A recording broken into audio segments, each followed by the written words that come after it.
घर की लक्ष्मी अपने हाथ की अमिट छाप छोड़ती है और कई परिवारों में पैरों के नीचे आलता लगाकर बेटियों का सबसे पहला कदम ऐसे भवनों में रखा जाता है। और अगर संविधान की मर्यादा की दृष्टि से देखें तो लक्ष्मी ने संवैधानिक स्वरूप लिया है इस अधिनियम के माध्यम से, जिसके लिए मैं सरकार का, इस सदन का और पीठ का विशेषता आभार व्यक्त करती हूं। आज चर्चा में कई महानुभावों ने श्रद्धेय अटल बिहारी वाजपेयी जी का नाम लिया और साथ ही आदरणीय देवी गौड़ा जी को भी आभार वंदन किया। ये भी सत्य है कि मुझसे पूर्व की वक्ता ने राष्ट्र को जब गुलामी से स्वतंत्रता मिली तब क्या महिलाओं की परिस्थिति थी उसका उल्लेख किया कि हां, तब भी जब देश आजाद हुआ तब भी कई प्रदेशों की साधारण परिवारों की महिलाओं ने कहा कि हमारा संवैधानिक अधिकार आरक्षित करें, लेकिन तब साधारण परिवारों की वो महिलाएं जिन्होंने राष्ट्र को आजाद करने में अपनी भूमिका निभाई, जो दूरदर्शी थी, जानती थी कि साधारण वंचित समाजों की महिलाओं को अगर मौका अनोखे ढंग से संविधान की मर्यादा में ना दिया गया तो शायद आगामी वर्षों में महिलाओं के लिए एक चुनौती बन जाएगा। आज मैं उन महिलाओं की दूरदर्शी सोच को वंदन करती हूं।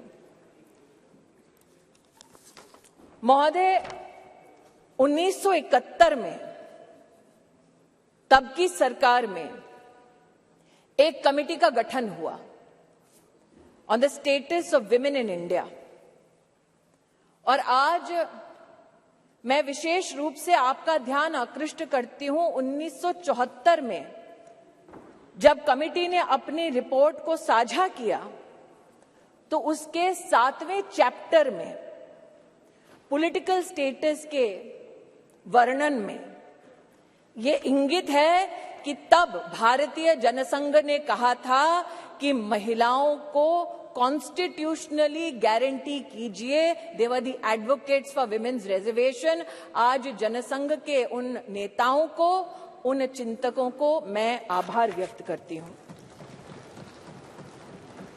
ये मेरा सौभाग्य है कि मैं भारतीय जनता पार्टी की एक साधारण कार्यकर्ता हूं, जिसको मेरे संगठन ने असाधारण मौके दिए ताकि मैं संगठन के माध्यम से संविधान की मर्यादा में अपने राष्ट्र की, समाज की सेवा कर सकूं।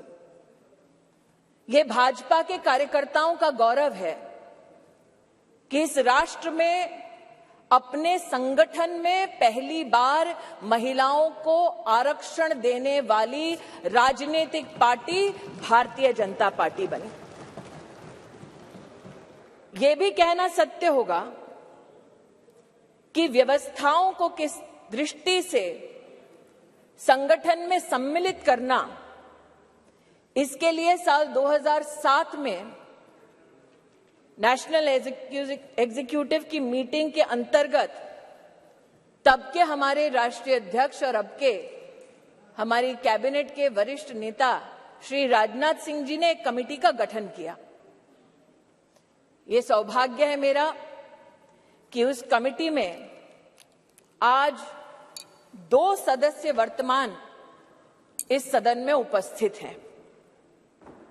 आज उस कमेटी जिसकी अध्यक्षता श्रद्धेय सुषमा स्वराज जी ने की, आज उस कमेटी की एक और सदस्य जिनका देहांत हो चुका है, किरण माहेश्वरी जी, और जो संगठन में आध्यात्म की दृष्टि से मेरे मार्गदर्शक रहे, ऐसे श्रद्धेय बाल आपटे जी हमारे बीच नहीं हैं।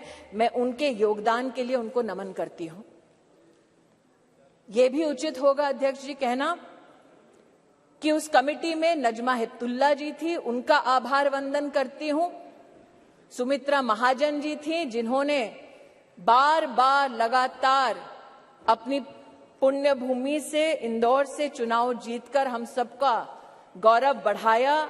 उन्होंने स्पीकर की भूमिका में महिलाओं का राष्ट्र भर में गौरव बढ़ाया। मैं ताई की अनुपस्थिति में ताई को प्रणाम करती हूं। और कमेटी में 2 और महानुभाव थे जो विद्यमान है वर्तमान के सदन में, जिन्होंने महिला आरक्षण भाजपा के संगठन में कैसा हो उसको सुनिश्चित किया, जो आज मोदी सरकार के मंत्री हैं, आदरणीय किशन रेड्डी जी और किरण रिजिजू जी। मैं आपको भी आभार व्यक्त करती हूं। महोदय, they say success has many fathers and failure has none। और इसीलिए कल जब ये प्रस्ताव सदन में आया तो कुछ लोगों ने कहा हमारा बिल है, कुछ लोगों ने कहा हमने चिट्ठी लिखी, कुछ लोगों ने कहा कि ये पूरा का पूरा संवैधानिक निर्माण हमारा था। आज ऐसी एक सम्मानित नेत्री ने सदन में अपना वक्तव्य रखा, लेकिन उनका मैं एक विशेष रूप से आभार व्यक्त करती हूं कि 2 विषयों पर उन्होंने ऑन रिकॉर्ड स्पष्टीकरण दिया है। हमको बार बार बतलाया जाता कि एक विशेष परिवार ने 73rd 74th amendment to the constitution पारित करवाया। आज मैं आभार वंदन करती हूं कि पहली बार स्पष्टता हुई इस सदन में उनके द्वारा कि ये पुण्य काम पीवी नरसिम्हा राव जी ने किया, जिनके मरणोपरांत उनके ही पार्टी के हेडक्वार्टर में उनको नमन करने का मौका नहीं दिया गया। दूसरा, ये कथन कि अभी क्यों नहीं और ये वक्त हमारा बिल है तो अभी करिए। तो महोदय, ये उस बिल की प्रति है जिनको वो हमारा कहते हैं। उसमें अगर आप दूसरे पृष्ठ पे 2B और 3B पढ़ें, और ये वो है जो कांग्रेस पार्टी कहती है यूपीए की सरकार में राज्यसभा में पारित हुआ और फिर लोकसभा में प्रस्तुत हुआ। अगर आप इस पृष्ठ पर ये दोनों छंद पढ़ें तो यूपीए, जिसकी अध्यक्षा श्रीमती सोनिया गांधी हैं, उन्होंने कहा है no seat shall be reserved for women belonging to scheduled caste scheduled tribes in the 3rd general elections. 3B पढ़ें तो उन्होंने कहा, प्रस्ताव दिया, no seat shall be reserved for women in the 3rd general election. अर्थात आज की सरकार जब ये अधिनियम लागू होगा तब के बाद 15 वर्षों तक महिलाओं को रिजर्वेशन गारंटी करती है, मोदी की गारंटी है। लेकिन अगर कांग्रेस पार्टी का प्रस्ताव आप पढ़ें तो उनका प्रस्ताव ये था 2B और 3B में कि no seat shall be reserved for women in SC/STs in the 3rd general election, no seat shall be reserved for women in the 3rd general election। Congress का प्रस्ताव था कि 10 साल औरतें मेहनत करें, लेकिन 15वें साल में आपका अधिकार आपसे छीना जाएगा। आज मैं अभिनंदन करती हूं प्रधानमंत्री जी का, हमारे न्याय मंत्री का, जिन्होंने कांग्रेस की इस अभिलाषा को निराश किया।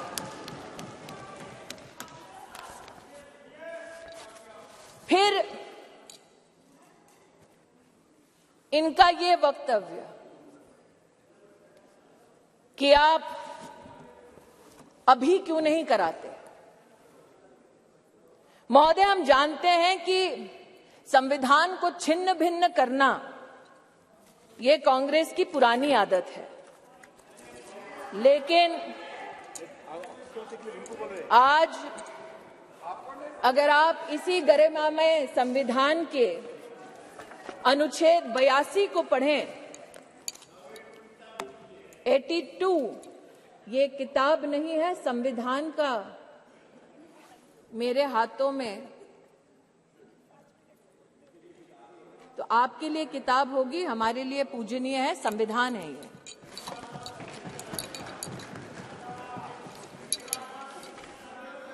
आर्टिकल 82 और आपकी अनुमति से पढ़ना चाहती हूं।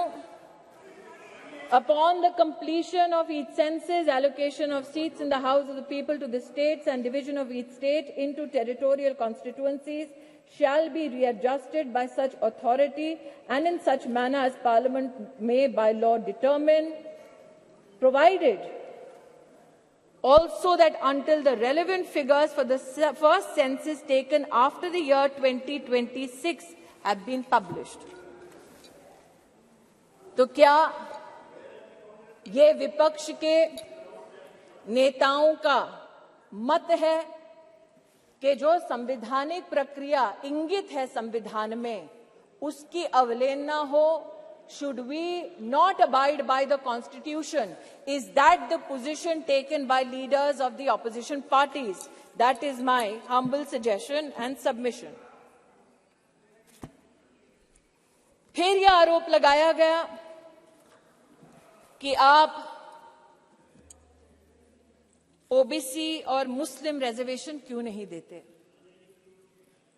मुझसे ज्यादा अनुभवी लोग जो वर्तमान में बिना माइक के और पीठ की परमिशन के दांत चबा चबा कर बोल रहे हैं,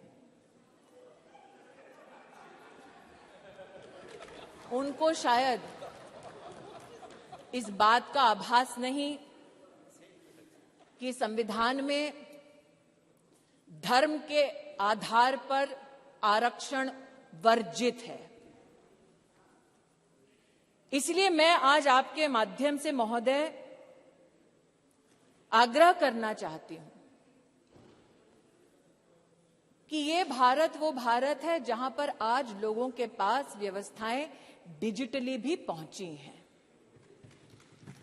और इसीलिए हमारे देश के नागरिक जिस प्रकार से विपक्ष भ्रमित करने का प्रयास कर रहा है, उस भ्रम में ना फंसे, इसलिए तथ्यों का रिकॉर्ड पर आना उचित है। जो आज इस सभागार में बिना पीठ की अनुमति के आते ही एक शब्द का उच्चारण कर रहे हैं, इनकी राजनीतिक पृष्ठभूमि देखी जाए तो महिला के साथ विधानसभा में क्या आचरण करने का इनका इतिहास है। ऐसे लोग आज महिला की मर्यादा पर टिप्पणी ना करें तो इस सदन की शोभा बढ़ेगी। जो जानना चाहते हैं साफ साफ क्या बोलना चाह रही हूं, वो ये कि राष्ट्र सरकार के इस फैसले को स्वीकार करते हुए नारी शक्ति वंदन अधिनियम को समर्थन देती है। राष्ट्र की महिलाओं के संवैधानिक सशक्तिकरण में अगर विपक्ष रोड़ा ना बने तो हम कृतज्ञ होंगे। महोदय, आज जिन लोगों ने इसको जुमला कहा और कहा कि हम चिट्ठियां लिख रहे थे इसलिए काम हुआ, कम से कम उन्होंने इस बात को स्वीकार किया कि सरकार में प्रधान सेवक ऐसा कि इतने विराट दिल का कि आप उनके साथ पक्षपात करते रहे। जब आपके साथ सत्ता थी आप बार बार उनका अनादर अपमान करते रहे, लेकिन उन्होंने बड़ा दिल दिखाकर आपके हर कम्युनिकेशन को पढ़ा, आपसे चर्चा की। मैं स्तब्ध हूं कि आज जिन लोगों ने व्याख्यान किया महिला सशक्तिकरण का, वो ये भूल गए कि सत्ता उनके पास थी,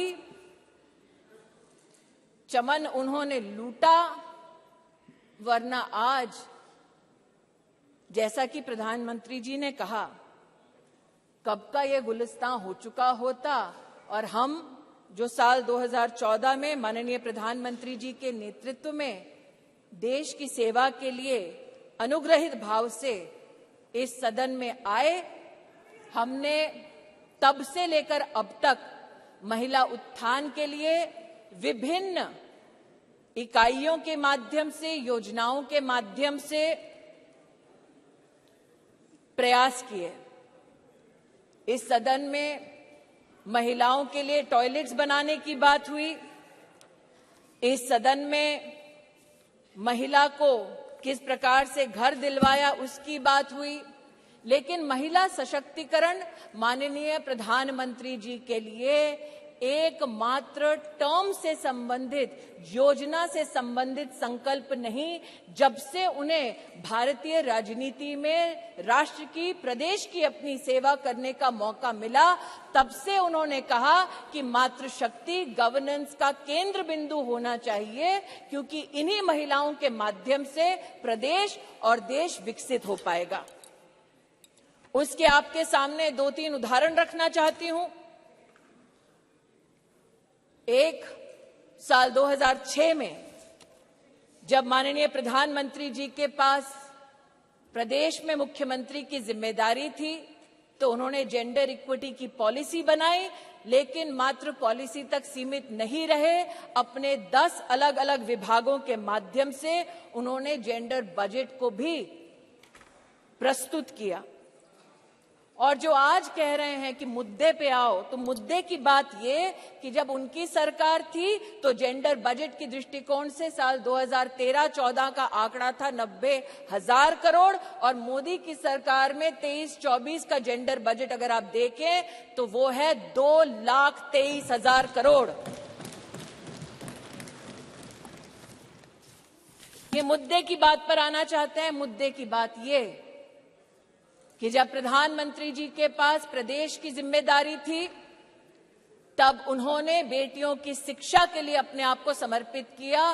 ड्रॉप आउट रेट 18% था। प्रधानमंत्री जी के, मुख्यमंत्री के कार्यकाल में ड्रॉप आउट रेट 1% हुआ और आज प्रधानमंत्री की जब उनको जिम्मेदारी मिली है तो राष्ट्र के इतिहास में पहली बार राष्ट्रीय शिक्षा नीति में महिलाओं के लिए अलग से फंड का, जेंडर इंक्लूजन फंड का प्रावधान करने वाली सरकार नरेंद्र मोदी की सरकार है।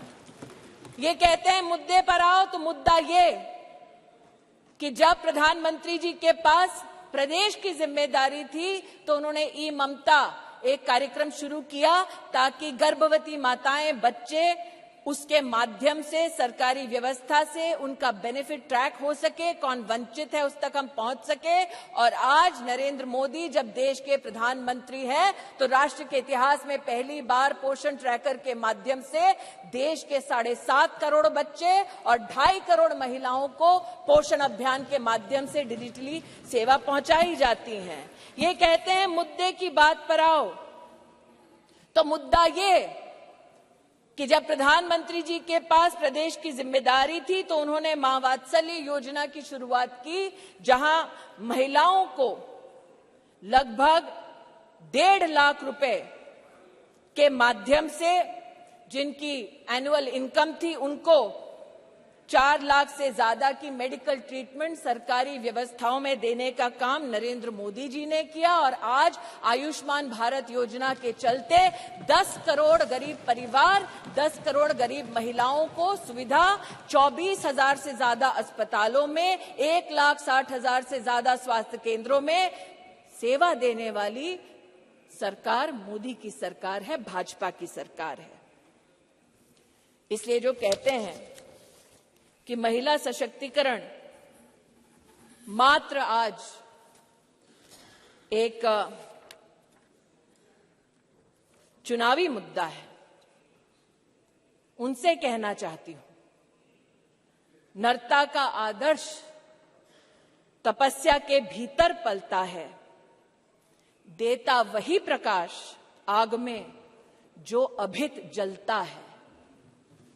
आपने नरेंद्र मोदी जी पर कई आक्षेप किए, राष्ट्र के नवनिर्माण में, चाहे वो मेक इन इंडिया हो, चाहे वो धारा 370 को हटाने की बात हो, हर विषय पर, जीएसटी पर भी न सिर्फ व्यवधान किया, बल्कि व्यवधान के बाद जब इस सदन ने उन कानूनों को पारित किया तो आप एक्सटर्नल ऑर्गेनाइजेशंस के माध्यम से कोर्ट में चुनौती देते गए। कोर्ट में भी हारे, पीपल्स कोर्ट में भी हारे। इस बार लोग कहते हैं कि 27 साल नहीं, अगर आप जनसंघ की पृष्ठभूमि देखें तो 1974 से हम प्रमाणित कर सकते हैं कि हमारी आइडियोलॉजी ने, हमारे ऑर्गेनाइजेशन ने बार बार कहा कि आप संवैधानिक ढांचे की मर्यादा में महिला का आरक्षण गारंटी करें।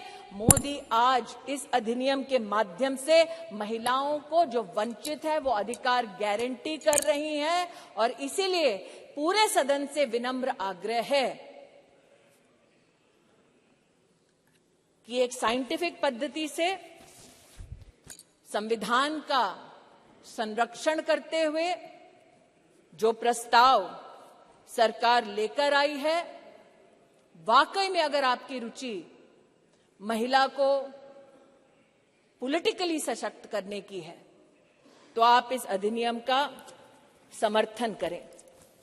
अंत में कुछ लोगों ने अपने वक्तव्यों में यह भी कहा कि आप रैंकिंग देख लीजिए। मैं उस पर एक स्पष्टीकरण देना चाहती हूं महोदय। अंतर्राष्ट्रीय रैंकिंग में वो महिला जो भारत की पंचायतों से जीत कर आती है, उस महिला का न सम्मान होता है न उसकी गणना होती है।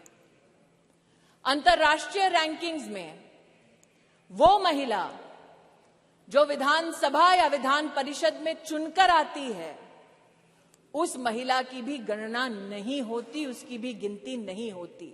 अंतर्राष्ट्रीय रैंकिंग में जो महिला लोकसभा में, राज्यसभा में चुनकर आती है, उसकी भी गणना नहीं करते। वर्षों वर्ष से चला आ रहा था सिलसिला। मोदी सरकार ने इस विषय को अंतर्राष्ट्रीय पटल पर उठाया और लिखित में उनसे जवाब दिया कि हां, अब हम हिंदुस्तान की पंचायतों में जीतने वाली महिलाओं का सम्मान करेंगे, विधानसभा में जीतने वाली महिलाओं का सम्मान करेंगे, लोकसभा में जीतने वाली, राज्यसभा में हमारी जो महिलाएं सेवा दे रही है उनकी गिनती करेंगे। We have made women count and it is time for you to step up in the opposition and not mere reduce your words to paper, to speech, but speak with action and support Nari Shakti Vandan Adhiniyam. धन्यवाद। Thank you. Shri A. Arif ji. Arif ji. No, he's not there. Arif. A. Arif. Yeah. Sir, thank you, Speaker, sir. Sir. Arif ji. She's not the concerned minister.